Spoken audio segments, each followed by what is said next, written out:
today we're doing something a little different. Today we're going to build a greenhouse, and this is something I've been wanting to do for a long time, and I've been planning it off and on forever and just never have done it. Then I finally decided that I'm sick of spending $200 a year on plants, and you know, over time it'll save me a lot of money, and then maybe in the wintertime, if I can keep it warm enough, we can have vegetables all year round.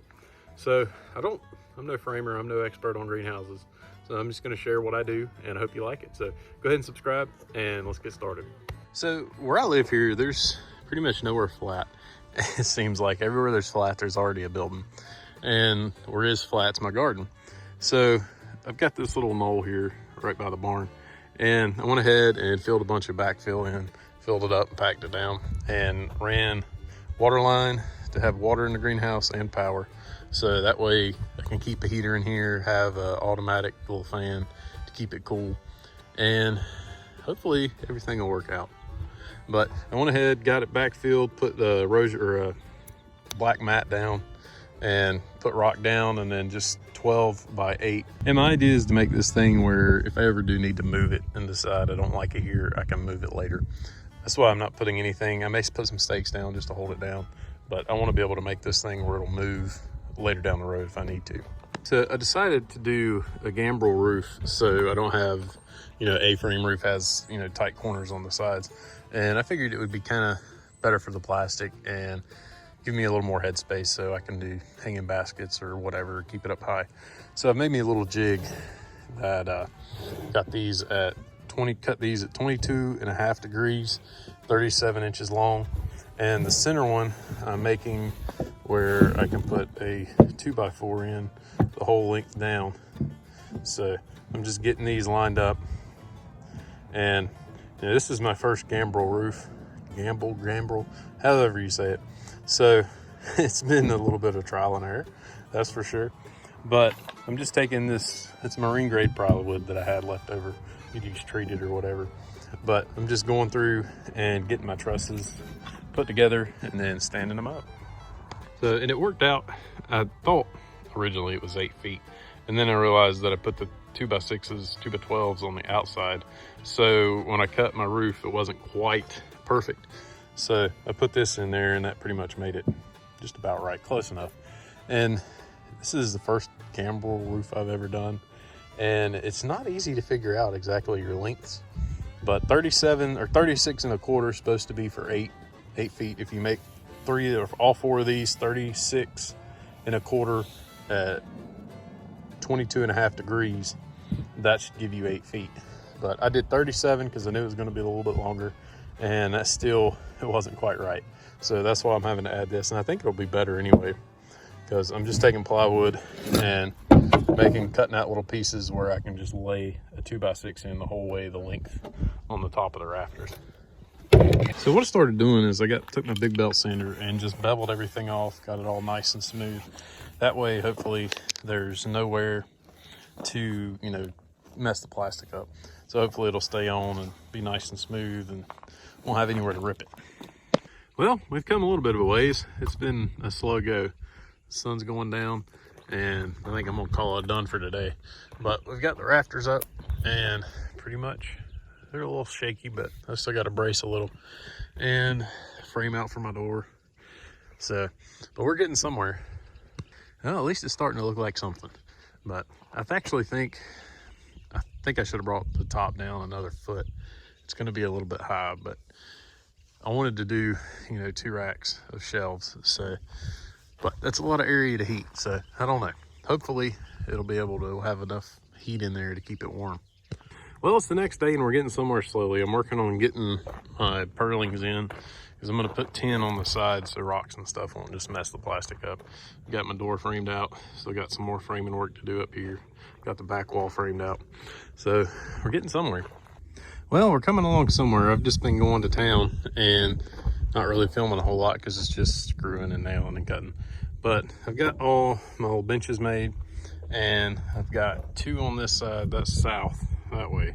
So I was gonna put one up here, but I was afraid that with the more southerly direction of the sun in the fall and the winter, that it would just shade this out. Shelves up here, and I went ahead, got my door in, went ahead and framed in for my air intake, and on the other side for an exhaust fan.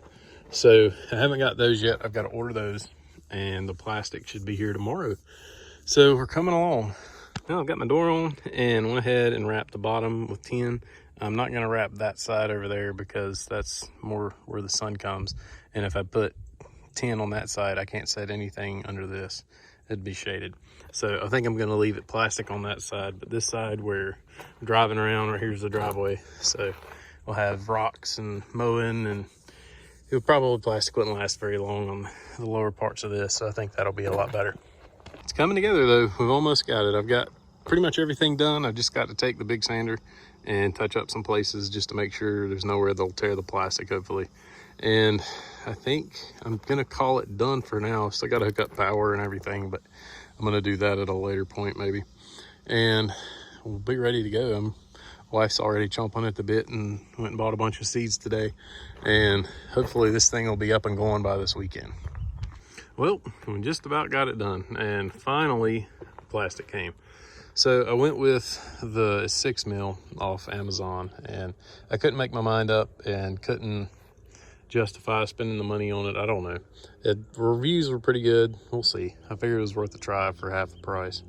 But I mean, I know I'm gonna have to put plastic on this thing every year or two anyway.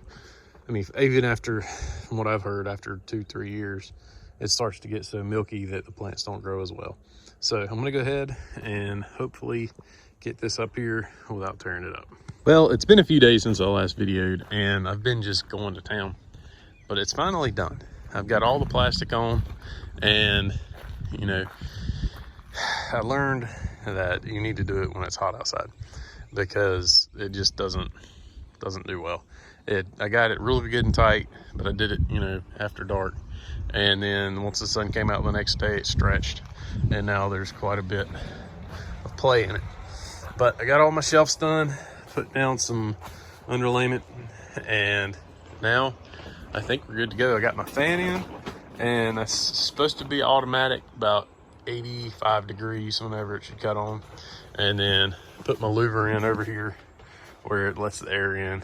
And I think we're ready to start planting stuff. So I got my seed trays and some vermiculite, perlite, and some peat moss. And I couldn't find any of the cocoa, cora, or whatever you call it. I couldn't find any of that. I was lucky to find vermiculite and perlite. Apparently that's getting hard to get. So I know the nursery down the road said it was about impossible. They couldn't even get it. But so I mixed up some parts of that, and I'm gonna go ahead and get my seeds started. So it's still about right around the month from planting time for me for the gardens. So hopefully I'm getting them started soon enough. We'll see. But I've got some heat mats. I've got a 4-foot heat mat to set my seeds on to keep it nice and warm. I was gonna just do a heater, but the heat mats, from what I was reading, seem to work a lot better. And with the thermostat, they keep it pretty constant. So hopefully we'll have some stuff growing here in a week or so. Well, the little fan's doing its job. It's up there it's supposed to be about 80 today, and it's about a 90 in here. So, well, I got it set on 88. Somehow I bought a big thermometer at Lowe's, and somehow I've lost it. I don't know where it went, but we've got a bunch of tomatoes. I did do some flowers just to see if they'd come up. And I've got my seedless watermelons and my sidekick, which you got to plant for pollination beside them. I think it's 3 to 1. And I've got a bunch, that's all tomatoes, salt peppers and tomatoes, brandywines. I've got Everman peppers, chili peppers, red deuce, and scarlet reds. I don't really know much about the red deuce or scarlet reds. I've never tried them, but they're supposed to have some pretty good resistance to a couple of different diseases, and I had some issues with that last year, so figured I'd give them a try. But my heat mats will be here today, hopefully, and pretty soon, hopefully, we'll have plants growing. So I've got quite a bit of room to fill up, so hopefully I can get this thing pretty full here in a couple weeks, but we'll see how it goes.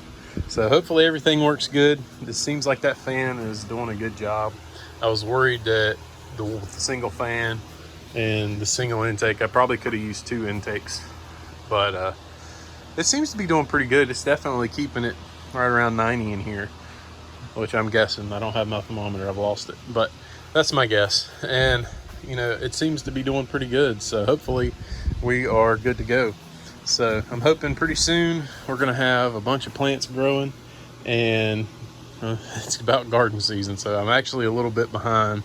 I've got about 5 weeks until it's time to start planting, so I'm gonna be a week or two behind probably, but we'll see how it goes. Well, I just forgot what I filmed last. It's only been about 24 hours, but I've been going like crazy fixing tractors, working on this thing. It's been one of those days. So I worked late last night, about 10 o'clock, and got my irrigation system going. So this way I can have, I've still got to do, I'm gonna do a row down below and a row up top here, so I can set stuff up here as well. But for now, that's good enough. So I've got a timer. I've got it set to go off every 5 hours for 1 minute. And hopefully, I've got to check and just see and make sure. It's been really cloudy and rainy today, so everything's still kind of wet. So it doesn't really necessarily need it. But I mean, the little seed trays are starting to dry out a little bit. The big trays, they seem to stay a lot damper with all the dirt. And I got my heat mats under here. I've got one small one and then one 4-foot one, and they're pretty neat. I like those. So I've got, came with a,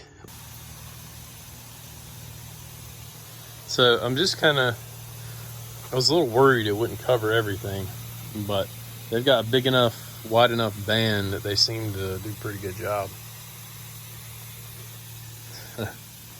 That's pretty neat.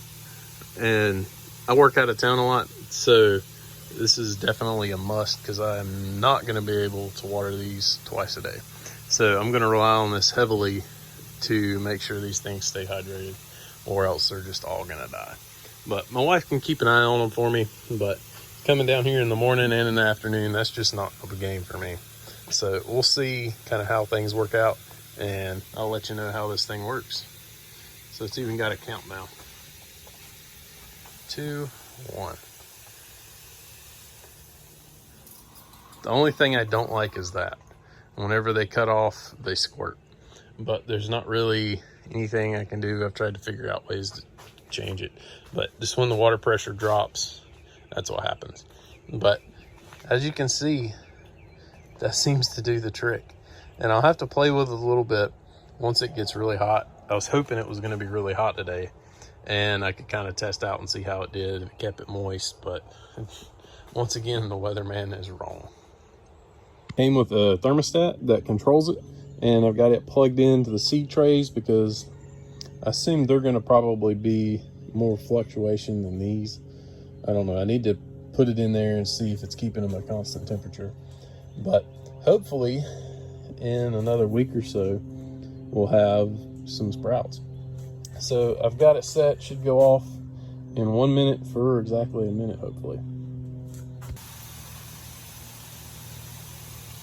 So I'm just kind of, I was a little worried it wouldn't cover everything, but they've got a big enough, wide enough band that they seem to do a pretty good job. That's pretty neat. And I work out of town a lot, so this is definitely a must, because I'm not going to be able to water these twice a day. So I'm going to rely on this heavily to make sure these things stay hydrated, or else they're just all going to die. But my wife can keep an eye on them for me, but coming down here in the morning and in the afternoon, that's just not the game for me. So we'll see kind of how things work out, and I'll let you know how this thing works. So it's even got a count now. 2, 1. The only thing I don't like is that whenever they cut off, they squirt. But there's not really anything I can do. I've tried to figure out ways to change it. But just when the water pressure drops, that's what happens. But as you can see, that seems to do the trick.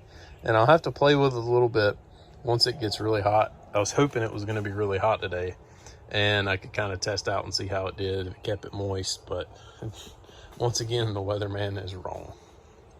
I was concerned that the fan was not going to do well enough, but yesterday it was really sunny and hot. It was about, it wasn't super hot. It was in that 88, 87. and it stayed, that fan kept it right at about 95 in here, which from what I've read is about right.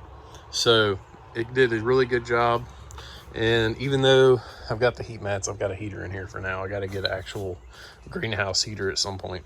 But I just want to make sure that these things stay warm enough, because the mats, from what I was reading, can only keep about a 10 to 20 degree temperature swing.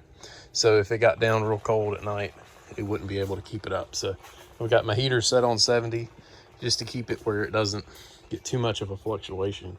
And hopefully these things will germinate. Well, it's been a couple weeks and we've got everything going and got most of my water system done. I still want to run under the tables, but so far everything's going pretty good. I was going to plant this weekend, but it turned off cold, and all my squash and zucchini are ready to go. And I've got most of my daffodils and petunias that my wife and daughter have planted, and we got all kinds of stuff going. So far it has worked really good. I haven't quite got the water system completely dialed in. I either keep it too wet or too dry. So I think I've got it pretty close. I've got it set to go off for 2 minutes every 8 hours now, and I think that'll do it. So hopefully everything will go good. And most of my seed trays are about cleaned out and transplanted and need to be dumped. And my seedless watermelons I'm pretty disappointed in. So they've been on the heat mat, and they're right beside the sugar rush, or not the sugar rush, but the sidekick, which is the pollinator for the seedless watermelons. And as you can see, only about half of them came up, and they're just kind of stuck right there. I mean, I don't know, I'll have to do some more reading up on them, but they were on the same heat mat, and I don't know. But those were about $65 for a pack of those seeds, and we'll see how they do. But so far so good. Everything's been going really good, and I've really enjoyed coming out here and messing around. And everything, my wife likes it, and my daughter, she doesn't quite have the patience for it yet, but I think once we get going and she sees things going, I think she'll get into it a little more, hopefully. But so far I've been very happy with it. There isn't much I would really change besides building it bigger. I thought it was going to be, really big whenever I started off, but now, I've still got room on the floors, I guess, but we're filling up quick. Well, that's going to be it for this one. I hope you enjoyed it, and it was a little bit different, that's for sure, and it's something that I've always wanted. I've always wanted a greenhouse, and I always plan a big garden and spend a bunch of money on plants every year, so I figured, hey, I'll just put that money into a greenhouse, and it'll pay for itself. So far, so good. I have killed a few tomatoes, but, it is what it is. So hopefully everything keeps going good, and hopefully the weather cooperates so we can get planting the garden pretty soon. And one of the best things that I really have liked about the greenhouse is coming down here and messing around when it's raining or the weather's bad. It's just like right now, it just had a thunderstorm just came through, and I had to stop what I was doing, and I came and worked in the greenhouse for a little bit. So it's something fun. I definitely love the water system, and without that it would be a pain, because I work all over the place, and getting down here twice a day to water would be pretty hard for us. So that definitely is an added benefit. And the fan, I'll link the fan and my water system in the link below. And the fan definitely does wonderful. It keeps it right at about 90 degrees in here. And right now it's getting up there, and it'll probably kick on here in a minute. But that definitely helps things out a lot. You don't have to keep coming open the vents, opening the doors. And I was afraid that the vent coming in was going to be a little small, but it's doing really good. Hope you liked the little video. Maybe you got some ideas for something you wanted to do in your greenhouse, and maybe you want to build one yourself. So I appreciate everybody watching. Hope you'll subscribe, and we'll see you next time.